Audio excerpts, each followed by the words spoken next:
on the. So maybe we just do a quick Fantastic. round, kind of get to meet all of us. So maybe Claire, do you just want to do a quick hello? Yeah, I'm Claire. I work at Olin College in the campus operations department. I'm Joe Higgins, work in the MIT operations department. I'm Daninger. I'm an architect with Canon Design, and I have. I'm the director of building design and construction.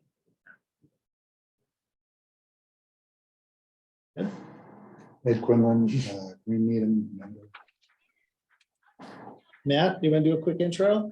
Yeah, hey everybody, Matt Meyerhofer. I'm a senior sustainability and infrastructure manager engineer at TripAdvisor right down the road there in Needham. Welcome. Thank you for that. So just to sort of catch everybody up, so we have 3 working meetings.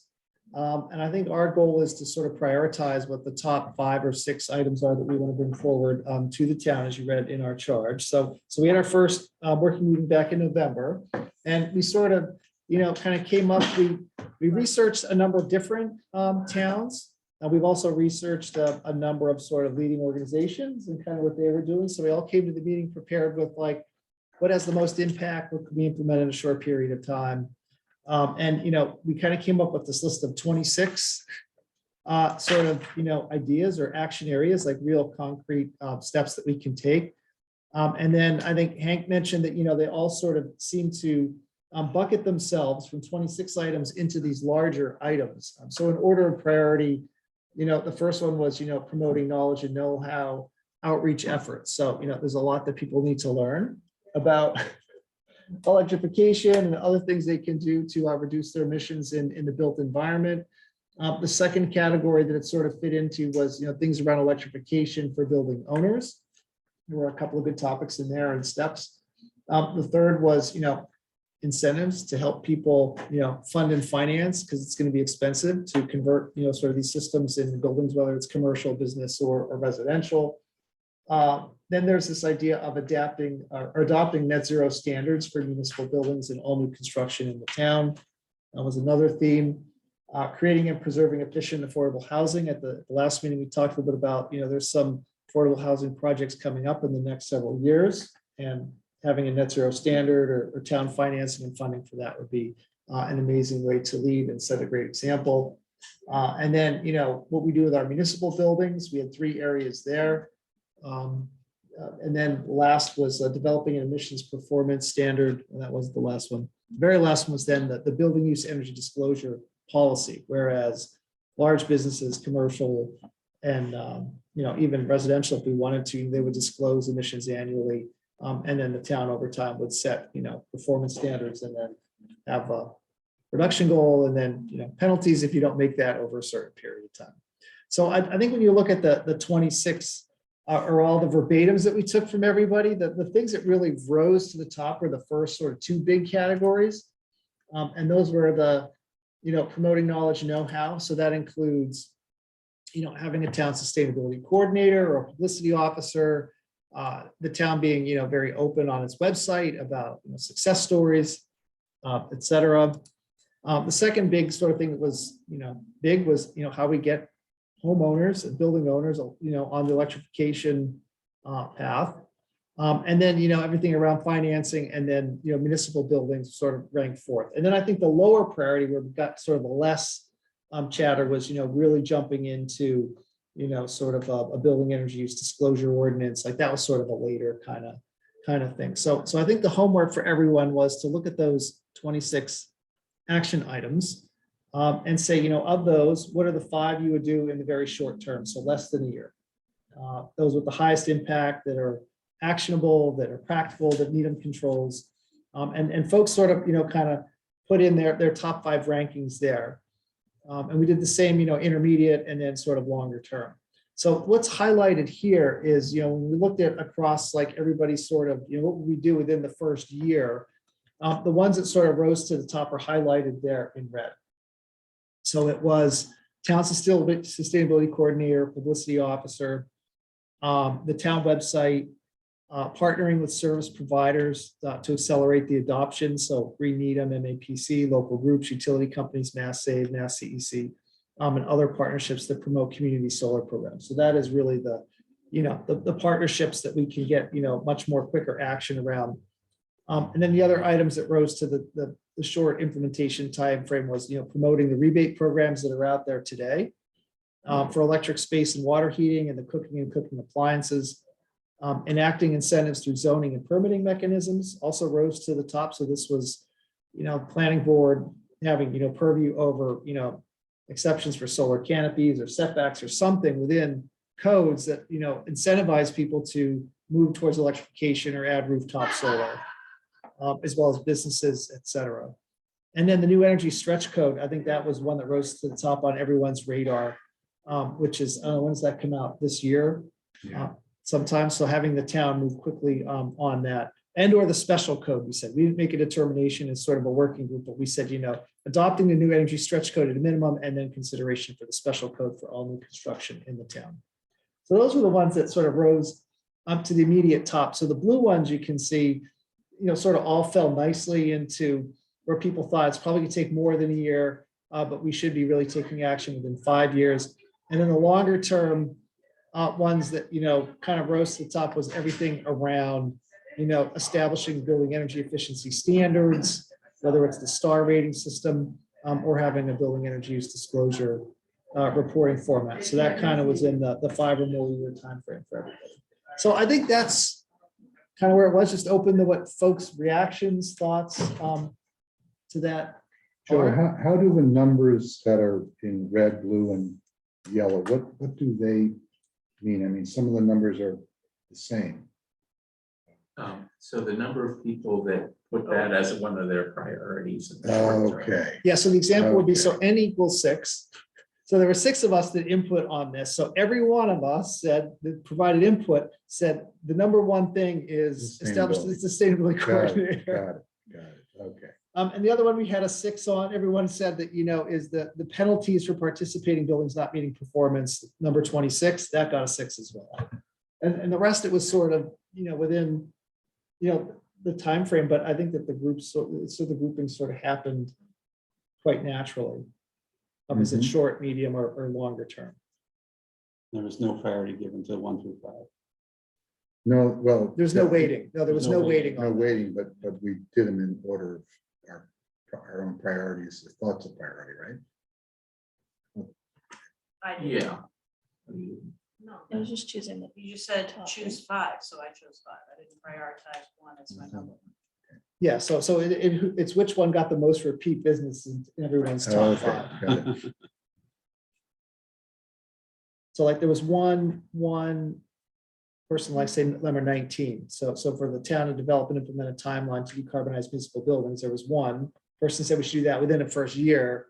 But most people felt that that's probably more intermediate time frame, 1 to 5 years. That's how to read that.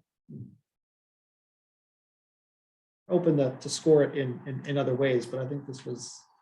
I mean, they all could have been ones. You could have just put 1, 1, 1, 1, 1, all the top. Yeah, exactly. At least in my mind. And Bill, for your edification, we've gone through a preliminary assessment of greenhouse gas emissions, maybe performed the whole document, but looked at where the general greenhouse gas emissions were coming from within the town. And municipal buildings was somewhere around 3% of the total. And the other was kind of broken into thirds with residential buildings, commercial buildings, and transportation. Yeah, I saw that pie chart, yeah. So the municipal buildings were only 3%. And municipal transportation. So, but, It's not where the- right. There's just a lot more commercial buildings than municipal buildings. In terms of square footage, though, it's probably, there's a lot of town buildings, right? Schools. Schools are pretty big. That'd be a good question to, Schools, DPW. yeah, because I think there are 26 buildings at the town.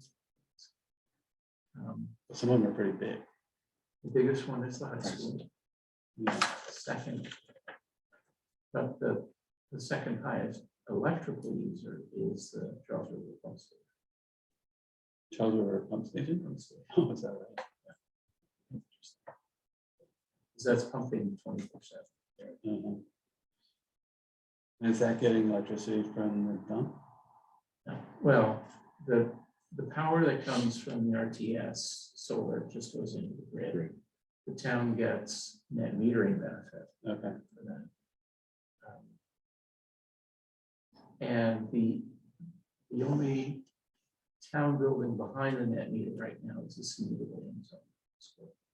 So that all goes into to offset the electrical use within that building. It's rooftop solar, Sonita Williams has its own rooftop solar. yes. Okay, and the RTS, does it generate enough to power the rest of the municipal buildings? Or- It generates about 5% of the total power demand throughout the town. But that number is a little old because since then, there's been a fair amount of transition to LEDs through the Green Needham program. All of the street lights are now converted to LEDs, and they're manageable so that you probably don't notice it, but they can be dimmed. Certain ones can be turned off. Or so they dim down after 11 o'clock. And that has saved about over 50% of the electrical power that's been for the town on an annual basis. Just the light?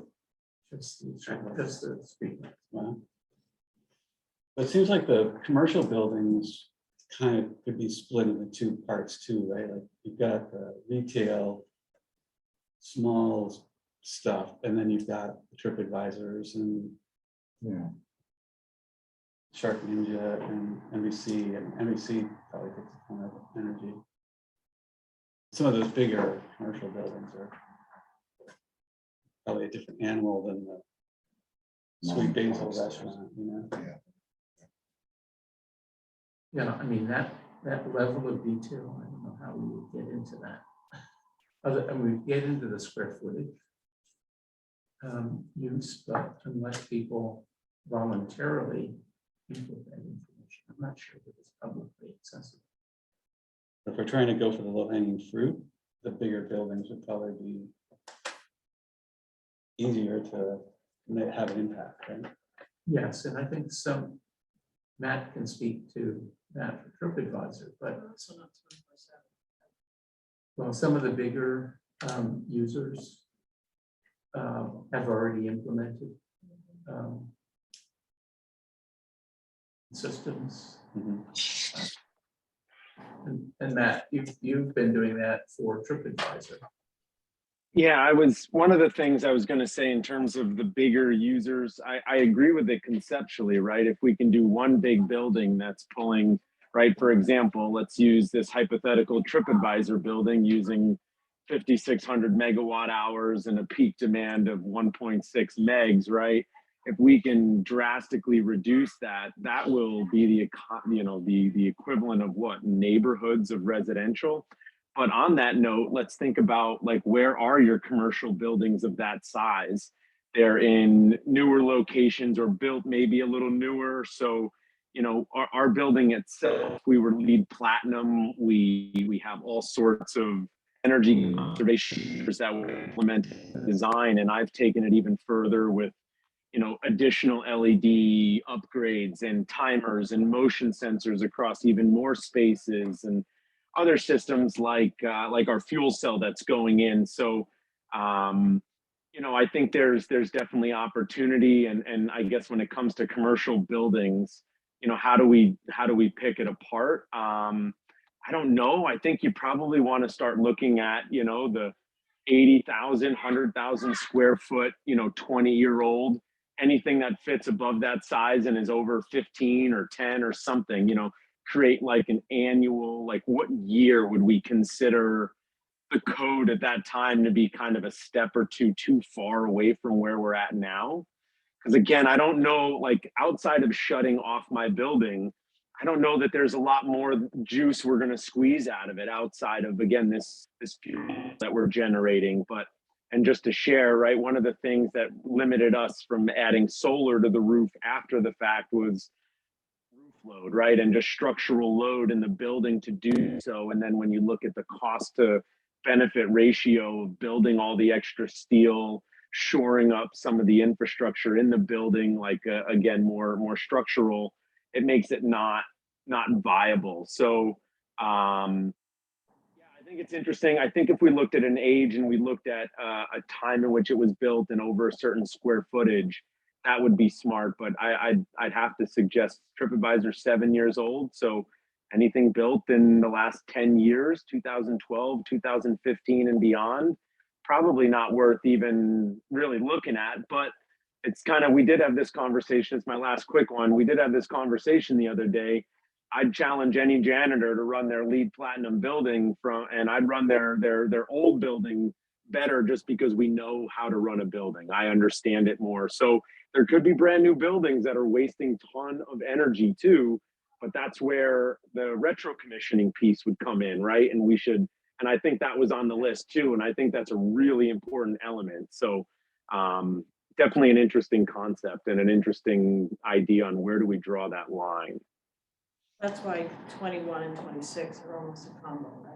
Yep, yep, It's yep, not just municipal buildings, it's all buildings. yep. If you were gonna retro commission for energy retrofit, you would tie that to the requirements and penalties for existing buildings.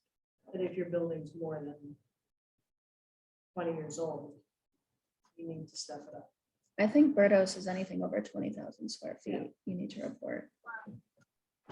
So do you, Matt, And do you communicate with other folks in the Charles River Chamber about their buildings and what they're doing? Do you have any, is there any networking and discussion about sustainability, or is that not a thing through the chamber?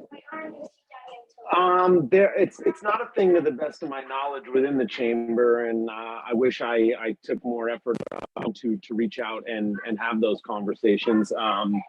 I couldn't share more about the Shark Ninjas and the NBCs that are in the area there. I have an opportunity to build that network, being the condo, so we're part of that overall association over there with all those buildings. So I could do that as an action item and reach out and see what and where people are. But again, I think that kind of falls into that, like Shark Ninja was built 2 years after us. So that's 2017, NBC a little bit after that, 2017, 2018. So unless they have just zero mind of energy consciousness, those might be those funky buildings. It almost leads me back to what I was sharing with the team last meeting, was how I went about managing a global infrastructure of offices and determining where I would spend my money. And if there's a way, right, being it's a town, if we can get buildings, or if we had any data about their actual energy use and their square footage, the only way to really compare and look at buildings like that on an age to age or apples to apples basis is like an energy use intensity, right? To just see how poorly or how great really old or really new buildings are still operating. But I don't know that we have access like through Eversource or through anybody without going directly to all these big building owners, I would think, right? So that's probably a moot point now that I bring that up. But to your question, I'd be happy to reach out to our condo management team and get some points of contact for all those buildings over there to see what they have going on. We have Amy Harrelson, is the town's, what's her title?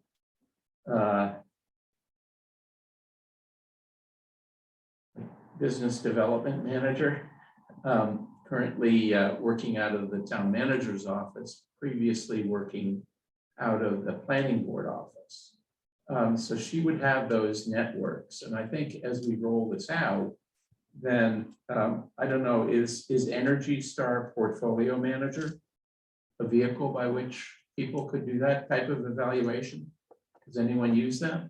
Sure. Yeah, Yeah. we fill it out at Olin, but I think part of it is it's not mandatory. Right. Like, I Right. think the Berto certification, it makes it mandatory that everyone over 20,000 square feet has to report. And I think in Berto 2.0, it actually says what your EUI has to go down every year, Yeah. depending on if you're a school or if you're a commercial, like what type of commercial building you are. Right. So, So doesn't this really boil down to the town mandating Berto? Or something equivalent to Berto? I mean, that's the only way you're probably gonna a get the 1 to 5. data. That's at least a 1 to 5 thing. Yeah. maybe a 5 to 10 thing. And you're right, it's got to be plugged into something like Energy Star because energy use per square foot doesn't tell you the whole story. Right. If it's a lab building, it's going to be a huge number, could be very efficient, but a very high number. If it's a retail store, you know. And that's where Energy Star comes in. They actually, whatever's behind the scenes, they're making adjustments for those factors. So, you know, how do we move Berto to being a requirement? And then when it's a requirement, what do you do? You start fining people if they Yeah, don't make, that's I mean, what- in that's what Boston, Boston's. I know doing. but is that what we're talking about? So I think if you look at the It timeframes, doesn't work for your salesperson who's trying to bring. People to town, businesses Trying to to bring town. businesses to need. so I think when you look at the timeframes, I think why this was really helpful is, you know, I think we said, look, there's 26 things we can do. We can't do it all in a year. You can't do 20, you're not gonna do Berto in a year. Right. So I think everybody like had a great time. It could take a little bit longer, but you know, we're not Boston, we're not Cambridge. We don't even have a sustainability coordinator. We don't Right. talk about it on the town website. We don't tell people where incentives are. So you can't say, hey, here's the new Berto code and we're gonna start penalizing you next year. Like we gotta put a lot of foundation in place. And I think that, you know, what we have here kind of in the red is, let's do this in a year. If you can stand these things up in a year, tell people where the incentives are, show them the wins, the case studies, you know, get people excited about it, kind of rally the effort, you know, a year's gonna go by like this. But I think it's that, you know, is there anything we want to start to maybe move forward a little bit in the intermediate, the blues? Like, is there anything there that, you know, we might start to inch over into maybe more the red priorities? I think the one that we talked about was the, you know, the local housing, affordable housing, and have net zero goals for that, because there are projects in planning now. Like, let's not wait. Yeah. Like, maybe that's something we just say, hey, that's aspirational, that we need to start Mhm. putting that into thinking, because if we're gonna start putting in new stretch codes, why wouldn't we? You know, find ways to finance 14. that, yeah, 18. 14, And, or and, 18, yeah. So, Yeah, 14, sorry, you're right, No, 14. 18's already in the 1 to 5, so that Right. makes sense. So I thought you were referring to 14, which is providing support. No, to that. 18's in the 1 to 5. right? Yeah, that's funding, yeah. Yeah. So you might move that into the blue. You think town funding might be, move it from orange to blue, like number 14? I kind of like number 5.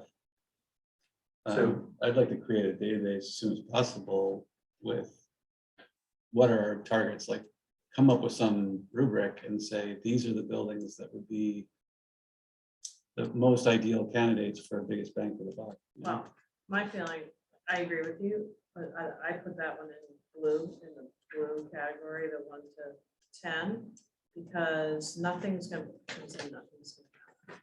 happen till you get the sustainability coordinator, because then you put all these things on that person. The sustainability coordinator is gonna set up a concept about the website and the resources and the content and the database, and hopefully the person that you hire comes in with a good chunk of that in their pocket and understands how to put it together. And that becomes part of their goal setting for years 1 to 3. So it will happen as fast as possible. But obviously, number one is number one. Yeah, that makes sense. That makes But sense. don't all these goals assume we have a sustainability director in place? In other words, you're right, I don't think anything much is gonna happen. Like, It's number official, one and is it's it. It's going to be a heavy lift at town meeting, so we fear. Right. Oh, really? Yes. To get a sustainability coordinator, Finance committee. we voted in the climate action plan and everything pretty easily. That Now was, you gotta put money on. yeah, And I think what came up during the broader sort of climate action plan with like transportation and community energy, like, I think everybody has that. Yeah. Like, we need a person in an organization to move the whole climate action plan forward. So Yeah. I think it's not us being the only ones saying we need to do this. I think all of the working groups are gonna come together and say, Right. we have to do number one. yeah. So Yeah. that's why we did some more reds here. We added another red in there, thinking that the rest of the climate action plan will hit that one as well. So, you know, I mean, you actually, can number have one, six items in that Should be its category. own category. number one really isn't our charge in a way. Right, it's Right. governance, right? It's more the governance Right. committee. But having a But I website think is it's important governance that and money and- Every working group emphasize. Oh, the yeah, importance. it's obvious, it's obvious, but we've It's got to be almost- focused. It's almost like you could take it out of the categories and say, it's not one of our 1 to 5, but none of the 1 to 5s are gonna happen if you don't do that. It's not in our purview, but it must happen. Yeah, they're almost like prerequisites. Like Right, the reds are prerequisites, Exactly. like That's the prerequisite of doing all of it. of getting to the blue, which is, in my mind, blue is like, what do we need to start doing tomorrow? But we just have to, like, you know, get the prerequisites done, and then we can start into the blues as quickly as possible. And we're not gonna make our goals. If we don't take it seriously, and taking it seriously includes having somebody who's focused on it. And I think town meeting will recognize that. Well, And town meeting also needs to hear that that person's salary can be more than paid for by the money that they bring in form of grants and incentives from state, federal, utilities, all the rest. In other towns, that's the case. You attract money from that person's job. Have we done enough research of Newton, Wellesley, Westwood, or towns around us? Do they have a person like this? Yep, Yeah. Okay. you're behind. We're conservative.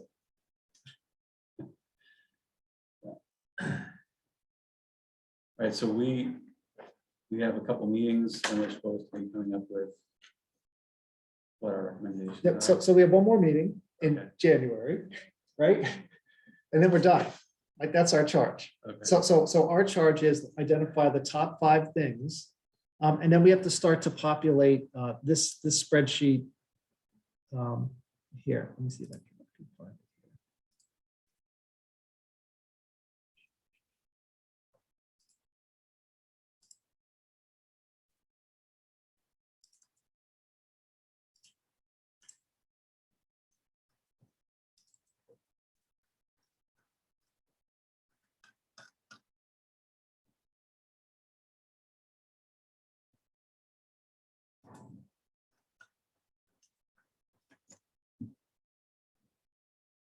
Yeah, this is our deliverable. So I think what we're gonna try to do is ask folks who might volunteer to take the 6 areas, 5 or 6 areas or more.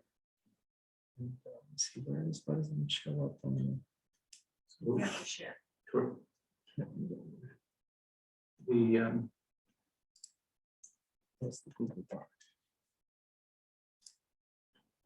the chair and the vice chair of the committee are coordinating with town manager and Cecilia Simchek. She's one that came in and set this up. And they are drafting a scope and for the sustainability coordinator. So that's in the works, but it has to get into the capital plan, into the FY 2024 plan. In order for it even to get onto the agenda for town meeting. But that one is in the works, whether it will be supported, how it will be supported.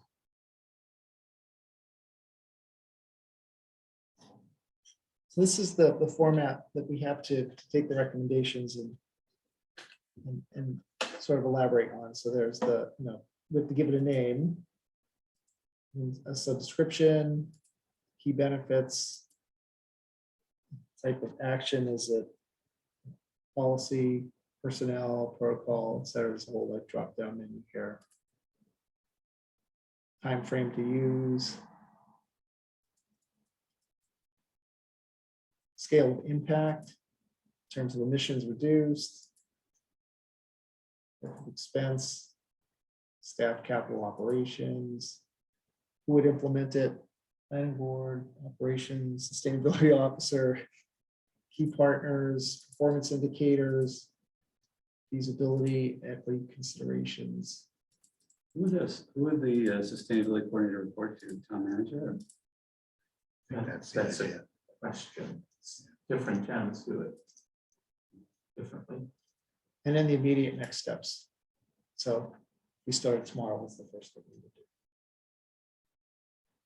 So those are the 10 fields we need to fill out for the top 5 or 6 recommendations here. So Oh, just the red ones. I think they're just red ones, unless there's some blue ones we want to put in there as well.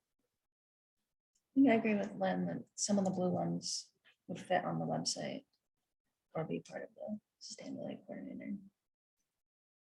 So I wanted to bring some blue ones over just because I think all those things could be on the website. As a sustainability coordinator, which ones would you move over?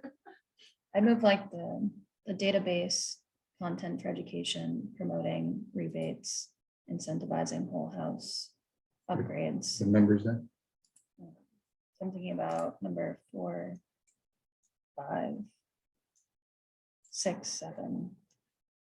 So you 9, think 9 like and 1 10. through 7, 2 through 7 could all kind of fall up underneath that. Yeah, and I was basing that off of when I look at Arlington's, those are all things that if I click Rolled on up to Arlington's the- website, I can find all those things. They even have a link to, there's a web page, I think it's called Rewire America, that they link to that calculates how much money you might get from the IRA. So they roll all that into their Electrify Arlington website. So what we might want to do then is the first action item is just the big yellow box. Promote knowledge, know-how, and outreach efforts to reduce emissions in buildings. Like that might be action item number 1. And here's the the first 5, 5 things. And then Yeah. here's like in the definition, what the action steps are. Mhm. And then we can just load it all in Yeah. there. And that's like one thing. Well, maybe peel out the sustainability coordinator is one thing, and then the second thing is And the coaches. all the promotion and knowledge. Okay, yeah, okay. So it looks like number 1 and number 2, yeah. So what are the ones we want to put in the big bucket? To promote knowledge. So it's all the ones in red plus coaches. Is that going to be in year 1 or is that more in year? I think the coaches, to me, the coaches are up to the sustainability. coordinator. So that's later. That's 1 to 5. Sustainability years. coordinator may say, I can handle it until I can't handle it. And then we're gonna. Because if the sustainability coordinator does what you think they're gonna do, they're gonna create those partnerships and the content and the database. And the educational requirements. And once all that's in place.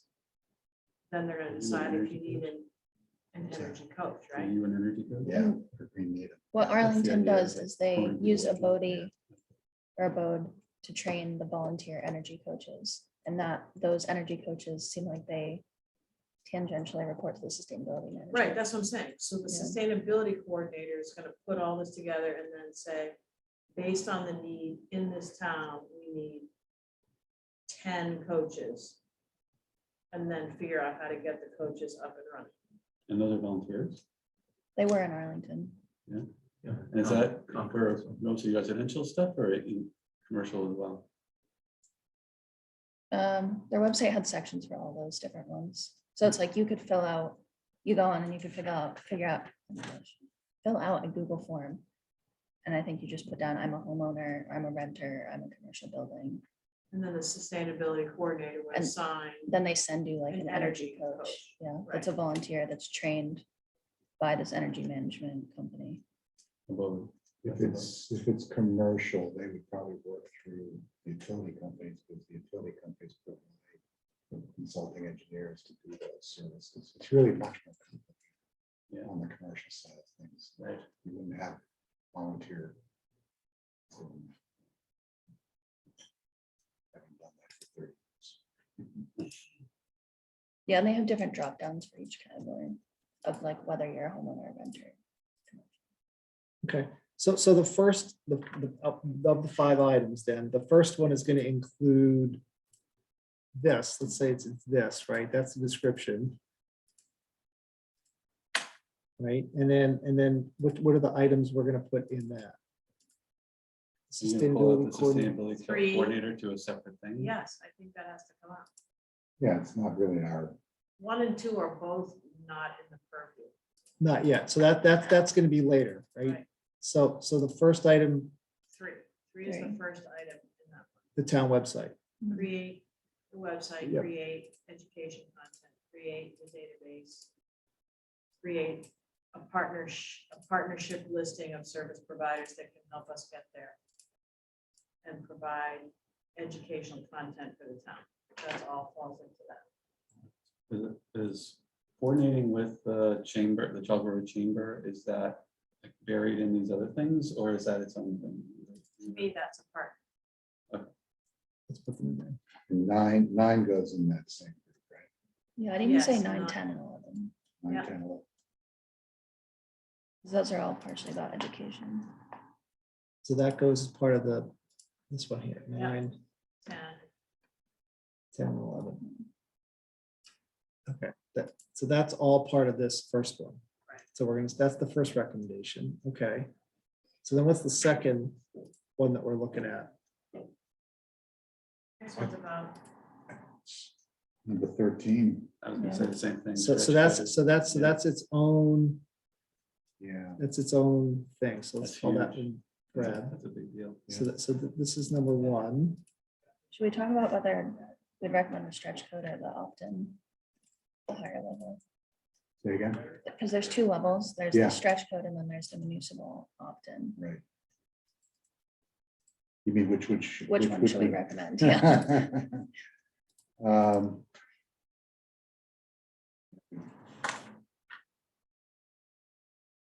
Can you give us a quick rundown what of was the the difference question? now? What was the I comment? think I saw this in one of the documents. but- Well, you're talking about the banning of fossil fuels for new construction, the home rule petition group. that you're- No, I think there's a PowerPoint actually, Joe, in the buildings folder It talks about the special. on the code. difference between the Yeah, stretch so- code and the municipal. So opt-in. that might be something, I think that the broader climate action plan will like take from us to say that we recommend that you're gonna adopt a stretch code and or special code. Yeah, They want to vet that as the bigger kind of body. I don't think that we have, I mean, we could delve into it if we have time, like at our 3rd meeting, Hmm. but I us figuring out what the first, what are the 5 things we're gonna like start to write up Okay. as a group. So I think the way that it's written, it says adopt the new energy stretch code and or special code for all new Yeah. construction. Yeah, exactly. I think you need, maybe it's just me, but to me, it's almost like we need to pull it back and dumb it down at some level. The first thing is understand what you're trying to do. The next one is create. It's not really incentive, but create the reason why you're doing it, right? Like you have to do it. It's not optional, right? So here's what you should be doing. Here's what we're gonna hold you to, which is the new stretch code. If you need assistance in getting yourself there, here's who you go to or how you can get additional funding. And in the big picture, we should be heading towards net zero. Right? I Yeah. mean, there's a lot of stuff there, but those are the big. Right? That's sort of the big. Our recommendation is tell people what you need to tell them why they're doing it. Give them the bar that they need to hit. And then help them get to the bar. And then, once you get there, you can exceed it. But that's gonna be a real stretch until it's up. No? So yeah, that's the methodology that when you look at all the steps, it sort of moves in that direction. yeah. Like you're not setting the bar and penalizing people till the end, Right, so you right, can right, you're all right. sort of in place. But I think we're looking for just the first 5 items. So the first one is the knowledge and know-how, getting the website up and all that. The second is the adopt the new energy stretch code and or special code. That's number Yeah, two. What's, that's what's number the, two. what's the third one? Right, was number one, the sustainability coordinator? Wow, That's not on our it's list. not all right. We're gonna assume that they're gonna do that. See, we're supposed to focus on net zero energy buildings. That's like our, But in order to get I there. feel we like need the to- next one Yeah, is we do. enact We do, incentives but through there's like, zoning there's and another. permitting. Yeah, I think that's the number three too. What do you think? Claire? I think that's number three. What number administration? Especially because we're about to Uh, build a solar canopy. Enact the Well, incentives. Everybody's saying the same thing. It's the Well. same. Right? So that's gonna be our Here's what third. we're gonna do. Here's the bar. And we're gonna incentivize you to do it. You know, number 12, that ain't gonna happen first year. Really? No, it Zoning takes- and permitting changes? It takes at least 2 years to get zoning bylaw Right, changes done. right, it's huge. At least 2 years. That's go through town meeting. Right. And the stretch code that we currently adopted was only enacted because it was forced upon the town to become a green Needham. That's right. A green community. First time around, it failed. Yeah. We Voted down. Really? Yeah. Mhm. So that's something we want to get them started on.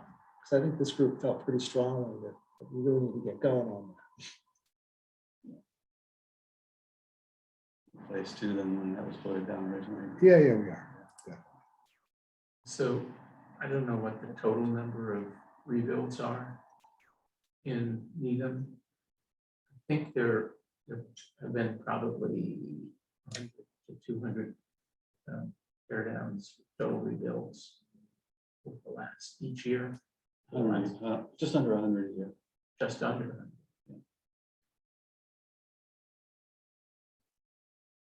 That seems like there's a hole in every corner, It really Mhm. does. right? Yeah, numbers are just under 100. We'll probably do 75 this year. Not this coming year. It's 'cause there's- So then there are major additions on top of that number? Yeah. That's what I think. Because those are really, that's one target area. To up the code that they. And I would think that in terms of selling houses, saying you're net zero or advocating that you're fully Energy Star compliant, whatever that's part of their marketing, right? Yes, yeah, it is, but there's not a lot of it going on yet. I look at us as being in a transition phase right now. The new construction house that I just sold on Lee Road had a gas-fired forced hot air system. Before that system is gonna be obsolete, it needs to be 20 years, like they go 20 to 25 years, right? Yeah. Before 20 to 25 years, it's gonna be a liability to its homeowner if its homeowner wants to sell. Because at that point, people are gonna be net zero, and this house is gonna be net zero. Right, so before it's mechanically obsolete, it's gonna be functionally obsolete. If that makes sense. So we're in a transition period right now where we're at the very beginning of it. So that is that's number 18. Are all buyers really looking for that? No, not yet. Nope. They're not. They don't know to ask for it. Most of them don't know. They look and say, that's a beautiful kitchen. And they say, it has a heating system. Let's go. Right? They haven't really started to know that they should want it yet. But when you get a couple, So what's the age group you're selling to right now? those are they're like in the 40s? 30 to 40. Yeah. Mostly it's young couples with one kid already in place and a baby on the way. It's young, And a lot of money. a lot of money. Two income families, mom and dad helping out. So, but all it takes is a couple. But where on are the you market. going with that? Does that mean number 18? And where are you going with the next? Are you going to number 18 is number 3? Adopt the stretch code and then make sure all new stuff, all new housing meets these requirements. That's number 3. Yeah, I think when you start adopting the stretch code, it's going to force some of that and the special code. I It's think, gonna force some of that. wasn't 18 specifically about the things that are already in progress that might be built before the stretch code's adopted? Okay, And I think we were talking about those housing developments last meeting that are already on their You mean way. the Affordable housing. Yeah. Yeah. Because I think that's why we had this as separate, because it's gonna happen, or it's happening. But is Right now. yellow in incentives? I thought we just said that that's not really, well, we want them to start immediately, but it will take 2 years. Well, this is different than the funding, right?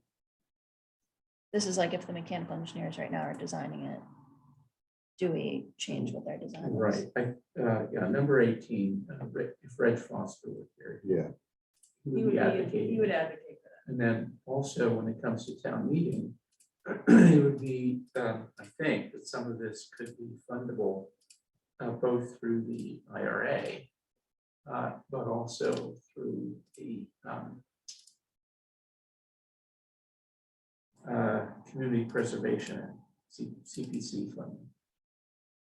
Because they will be requesting and getting that funding. Okay, so that's our number 4 is what we're saying, to create and preserve think so, efficient, yeah. affordable housing. And then Yeah. this is the definition, so that's the number 4. So, And then what's our number 5?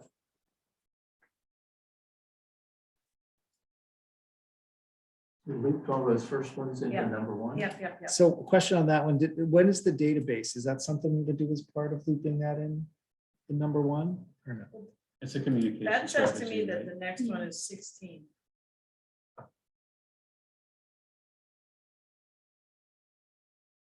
This is number 5, then you're saying develop and adopt a policy?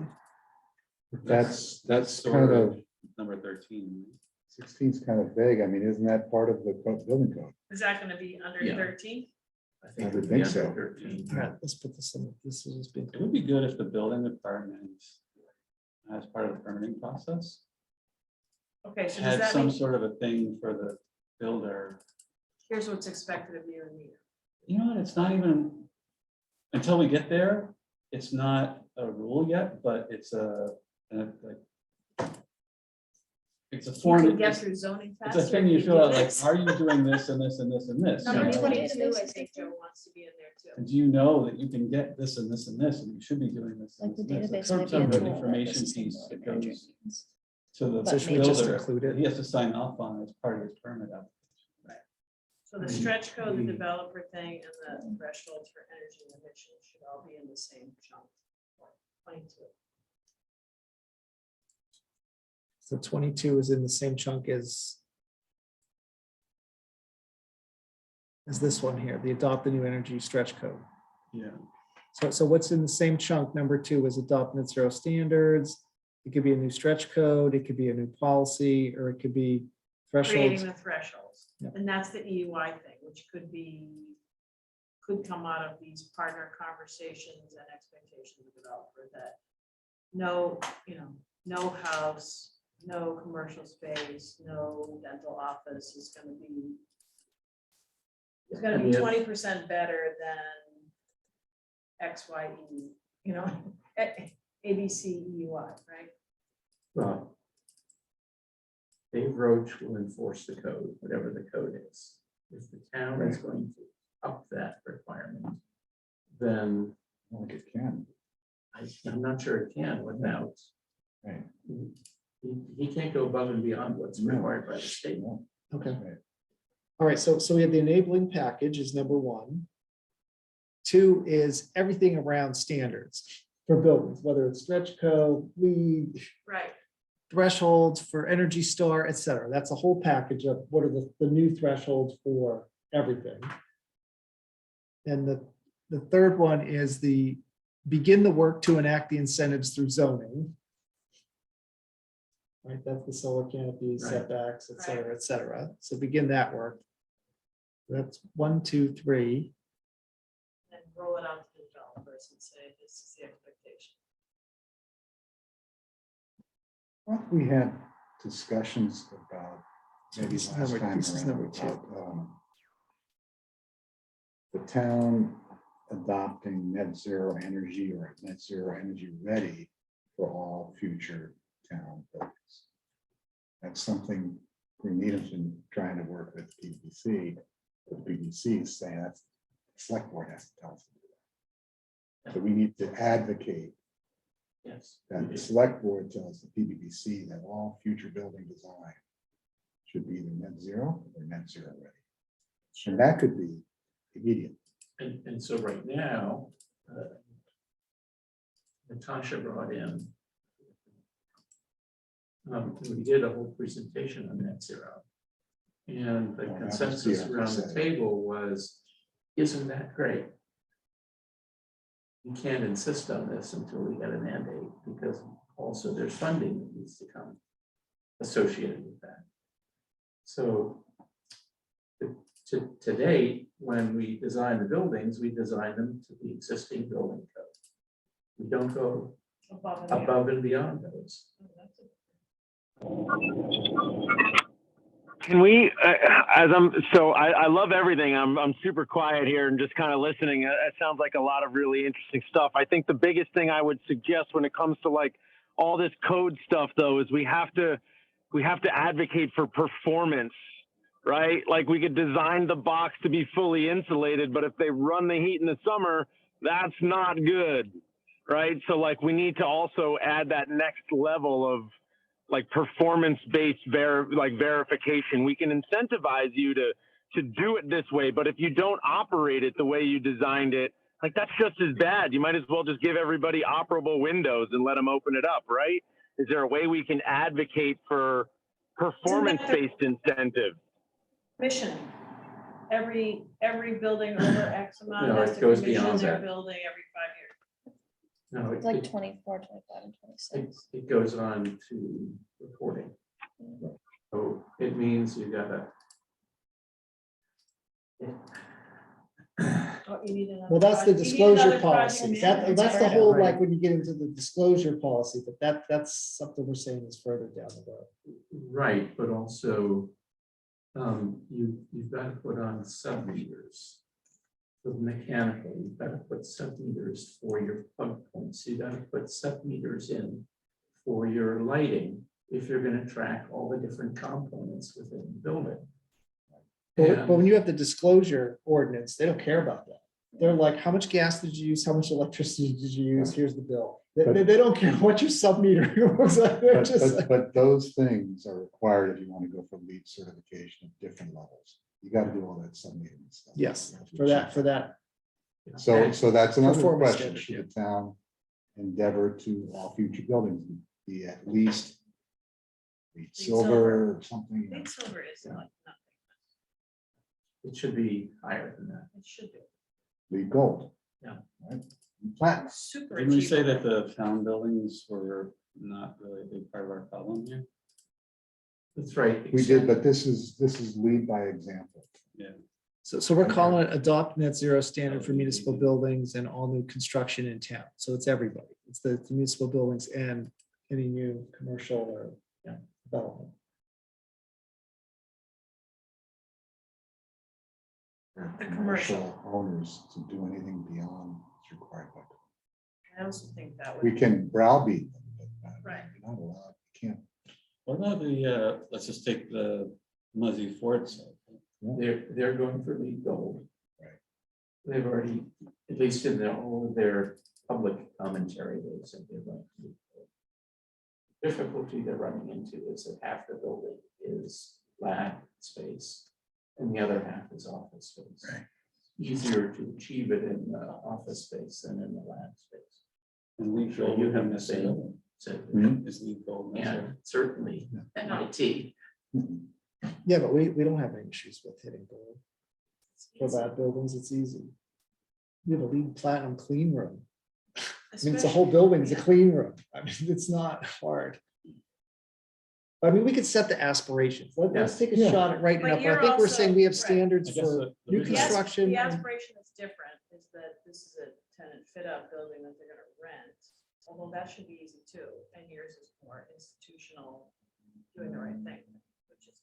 Yeah, and like with Matt, is if you're the owner versus you have multiple tenants, can the tenants force it on the owner if The they're, tenants usually want that, I mean, usually they want want that as part of their mission. Right. As a Well, company. they just make it core and shell. We don't discriminate. You just make it leave gold core and shell. I guess, I don't know if there are any standards out there in terms of the different building types. In other words, we have office buildings, we also have hotels. We also have lab buildings. And then the age and the size, all of those are different parameters in terms of the data. I don't know if, in terms of searching for the database, how we would get to that level of detail.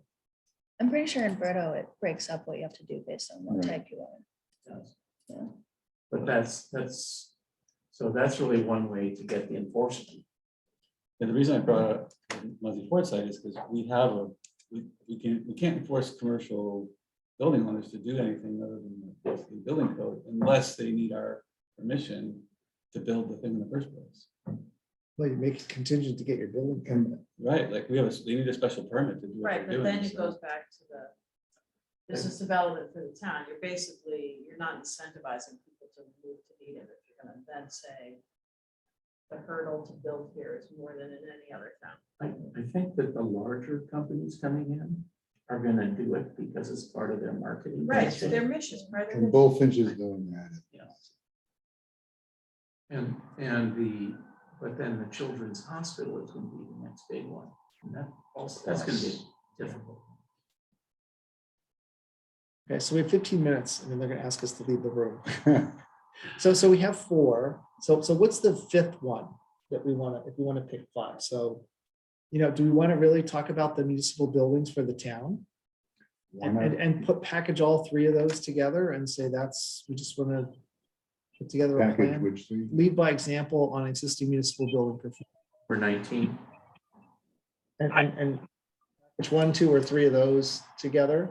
Or we could start to say, let's start putting the planning in place for the building energy use disclosure program.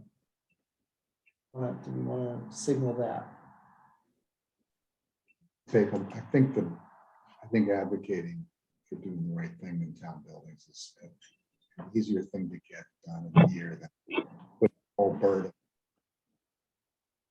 Unless you want to do the same thing there that you, I think, Joe, you wrote on the one above, which is begin, number 3. Begin the We work? also can't get all the zoning and permitting done for a couple of years, but do you put a stake in the sand now? And say, we don't want to wait 3 to 5 years to put the stake in the sand. We want to put the stake in the sand now, knowing it won't even come into being for 5 years. Well, actually, that's good, fine, because it says begin. Right, So that could be in the first year. It's just gonna take a few years. to right. activate it. The first year is getting it put together and advocating and getting it to town meeting. Or 2 years or whatever, whoever's looking at it. Yeah. And then it goes through a few rounds. Yeah, But and that's just disclosure. It's not, we're not asking them to do anything. We're just asking them to start keeping score. And then you layer in the others. as and time then we goes get on. ready to go to number Number 26. 26. yeah. Thank you for letting us know. We're not gonna penalize you. so Ed, is the portfolio manager, Energy Star portfolio manager, is that sort of the standard that people should be working to? It seems to be, I mean, that's one of the lead requirements is getting a certain score, for gold, you need this score for platinum. So, yeah, I mean, everybody's doing Energy Star for buildings. At least they were when I retired. I think it's still the case. Yeah, I mean, that would be a starting point. What happens with something like Staples, where the building's been there for a long time? Do they try and apply some of this stuff and see what they can do, or it's really, I guess it's owner dependent. I think No, it makes you. Berto is everyone, whether you're existing or not. Right. Commercial buildings, my experience is they chase the utility money No aggressively. way. And there's a lot of money out there to be given and, I think that's Matt's. yeah, The money's there, the institute, the. and they have commercial somebody people like go him After it. that's going after Matt's it. job is to find the money and That's drive right. it down and save the company money, and somebody's not giving up on that. So, We And the have, state, but it's a full third of our problem. It's commercial buildings, right? It's commercial buildings, residential and transportation. So hopefully they're not all finely tuned. Otherwise, I think that this is where Berto is gonna come in. It's gonna force the buildings yeah. to make progress. so It's steps the number sub one is. shop, it's the auto mechanic, it's all the rest of it. It's not triple. Right. right. The big boys with the big money, they're Right. not the They're problem not the usually. problem. But the first step in Verdo is to define what it is. Get the education out there. This is what our target is. And this is what it means. Because most people, if you walk up to them and say, what does Verdo mean? Well, I think there's a bird in that tree. Well, we'll describe it. We'll describe it well. So I'd be happy to take that one on as number 5 and populate that one across the spreadsheet. Claire, do you want to take number 1? Sure, Okay, I'll take that. the omnibill. Yeah, I think even 5 might fit better under what you're wanting, like that database. Because Berto is kind of creating a database of Yeah, Yeah, we could do that. I'll put that one on number 5.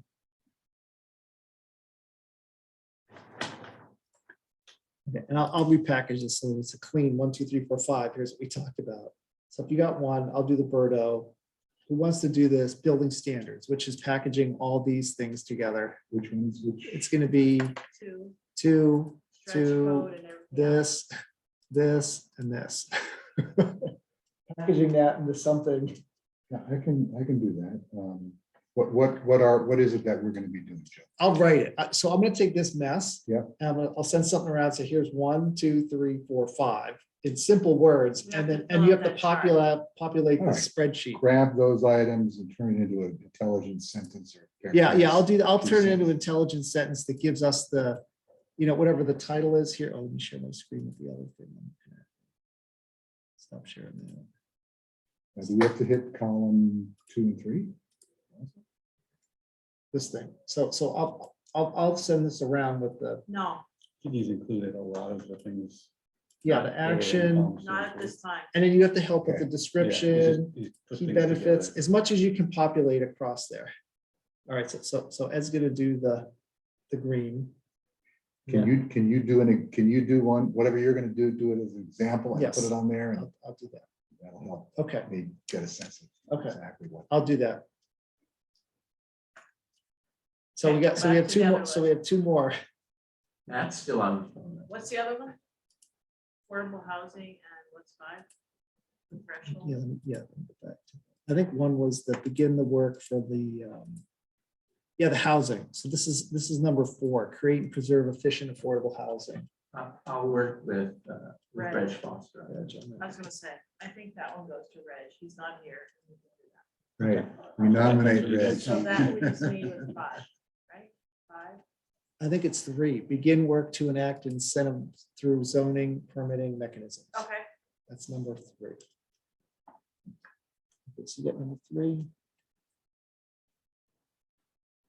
Number 4. It's got number 1. It's got the whole number 2. I got the number 5. And you can Efficient. fill in all the blanks. We're really blank. You can prove everything.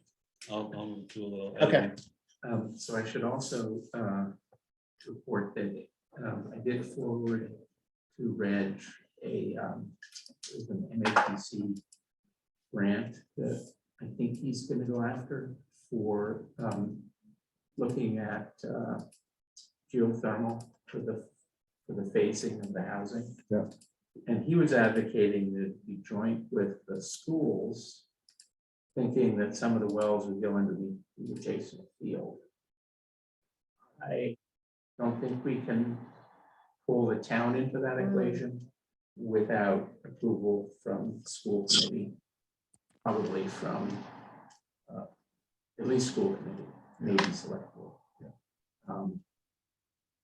And I think getting that grant is, there'll probably be 100 grants, and applications than 5 that they give. So there's no guarantee, but they are moving in that direction. And I think the advocacy before town meeting, both for any funding, but also CPC funding, will be very to move their project forward. I mean, so putting it under a playing field isn't a big deal. I know Princeton did it on their soccer field, and sometimes they'll just put like all the headers for the wells on the sidelines, and then they just angle the bores down under the field Huh. at a 35-degree angle. Those, any case studies? Any case studies we have? Where is the Inflation Reduction Act stuff? Is that, are there opportunities to get money for some of the town things that we're talking about Yes. doing from there? Yes. And the person who didn't come tonight, Barry, it's gonna be saying, how can we possibly do all of this retrofit to these worst performing municipal buildings? I mean, it always comes back to struggling, as we are right now with the rooftop unit replacement over in Broadmeadow. And to get to net zero, we would have to look at solar arrays, we have to look at structural improvements, a whole bunch of things. So you can take replacement of the rooftop units and say that's X dollars, and doing all the rest of this is going to be 2 or 3 times X. And how does the town fund that in light of the school master plan? That's to address Mitchell and so it comes for the town, at least it always comes back to funding. Yeah, if we can get money from the Inflation Reduction Act for some of that stuff, it'll certainly make it easier for town meeting to say It yes. certainly would be, and we're not guaranteed anything until we get through the design and make the applications. Mm. A lot of that IRA money is related to tax credits, Mm. which doesn't work too well for the town. But they do have a clause in the IRA that provides direct payments to municipals, governments, and nonprofits. That's great. Yeah, so that's really what we're going to try to target. Good.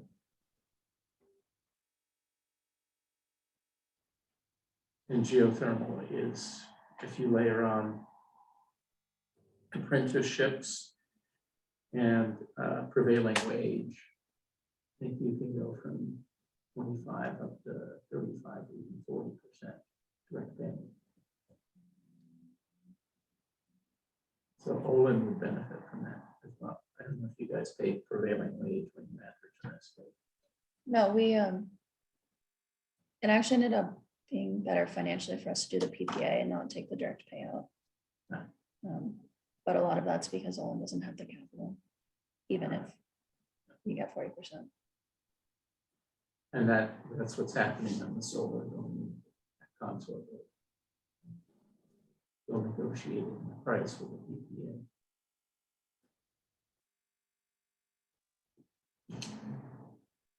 Right. Right, Hank's like, wow, I thought you guys had more money. all right, so I think we got our 5. That's great, mission accomplished, and they're a little robust in their definitions, so that's good. So, and then we'll just, we'll provide that description, and we'll have that template ready for our next meeting in January. Right? You're gonna send us the. Yes, template, so yes, we I'll- can- Yeah, so what I think I'll do is I'm gonna take this, We're gonna modify. and I'm gonna take all for this the- stuff out, lift it in there, and just put like 5 lines in the table. And say, here's the 5 priorities with the titles, and put your name next to each of them, and then you can like see what the sample description looks like. You could just like, you could do it from there. Should I send the link about the Energy Star for single family? I think so, homes? yeah. Everybody? I think that could be part of the standard, Mhm. you know? And I think that's if- brilliant. If each of us tried it on our own respective houses, that we'd understand what the hurdles are. Yeah. And also where we individually stand in achieving the goal, because we can't hold others to the same. That's the 0 to 1 to 100, right? Right. Square for homes. Like, once you get people measuring, then you can get, it's the first rung on the ladder. Yeah. All right, Okay. anything else before we adjourn? Matt, anything you wanted to add? I was Before we- just gonna say, I'm happy to participate and help out any of the 5 teammates here who are kind of working on any one of their items. So if it's a remote collaboration, an email, a call to talk about something, I guess just opening up that I don't have one of those 5, and I'm happy to participate and support in any way. I do like the idea, Hank, of the Energy Star for homes. So challenge accepted. I'll get mine documented and see where I stand against you guys. But then again, I'm in Northborough, so it won't be it could be a town versus town challenge. Got it. For the write-up. Yeah, so Matt, we were thinking maybe for the write-up, you want to partner with Ed on that? Sure. It's all the standards, so it's Number 2 is homes, all it's the commercial, standards, it's so- lead, it's, net zero, like. I think Love that's it. Yeah. Yeah, okay. Yeah, All I'm right. connected to a good amount of them, so I've got plenty of documentation, and we could even just cross check on my side. But I like that one. I'm in. Yeah, and because there's so many layers we have to put in there for each one, like, what's the impact of the standards? Like, to quantify some of this stuff, they're gonna ask us to quantify what the emissions potential is by doing these actions, Yeah. right? That's So- part of what we're doing this next write-up. Well, it's in one of the little boxes. What's the impact and what's the benefit? And I know some of the towns have done that, like Acton, like has actually said, well, if you assume 10% for all these houses, blah, blah, blah, it's so much in emissions. And you can say, okay, it's like 8% of the town's emissions or something like that. There's some good back of the envelopes out there that Acton and others have done. But Matt, you can give us a hand with some of that maybe too. Yeah, for sure. All right, everyone, we are exactly at 6:30. Thank you. Thanks. Great Great job. discussion. And So I tell you, I'll have to the- read zoning comes up with bylaws. I've got bylaws Mhm. in 20